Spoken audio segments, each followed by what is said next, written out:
Hello friends, welcome to fishing பெனிட். Guys, last time நாங்கள் deep sea fishing போயிட்டு வர்றப்ப எங்களுக்கு உடனே திரும்ப இருந்துச்சு. ஸோ அந்த டைமில் எங்களுக்கு லிஃப்ட் கொடுத்தது தான் இந்த கிளாட்வின் அண்ணன். வேறு எந்த ஊரும் கிடையாதுங்க, கொம்பதூரை தான். ஸோ அவங்க போட்டை நாங்கள் ரிட்டர்ன் வர்றப்ப எங்களுக்கு இந்த மாதிரி எப்படி நாங்கள் ஃபிஷிங் பண்ணோன்னு சொல்லிட்டு அவங்க சாம்பிளுக்கு அவங்களோட தும்புலாம் இறக்கி காமிச்சாங்க. பார்த்தீங்கன்னா இந்த மாதிரி வங்கட மீன் நிறையா மாட்டுச்சு. இந்த மாதிரி வங்கட மீன் பிடிச்சிக்கிட்டு இருக்கும்போது பார்த்தீங்கன்னா ஒரு ஊளி மீன் எங்களுக்கு மாட்டுச்சு. அது பார்த்தீங்கன்னா உடனே அத்துட்டே போயிடும்.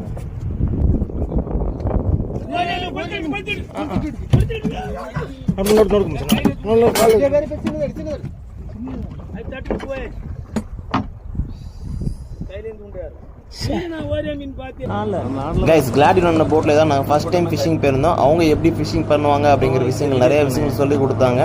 அது மட்டும் இல்லை, அவங்க போட்டில் பிடிச்ச மீன் எல்லாமே போட்டில் வச்சு கிளியர் பண்ணி வீட்டுக்கு கொண்டு போய் சமைச்சு எங்களுக்கு கொடுத்தாங்க. கைஸ், இந்த வீடியோ பிடிச்சிச்சுன்னா லைக் பண்ணுங்கள், ஷேர் பண்ணுங்கள், சப்ஸ்கிரைப் பண்ணுங்கள். தேங்க்யூ.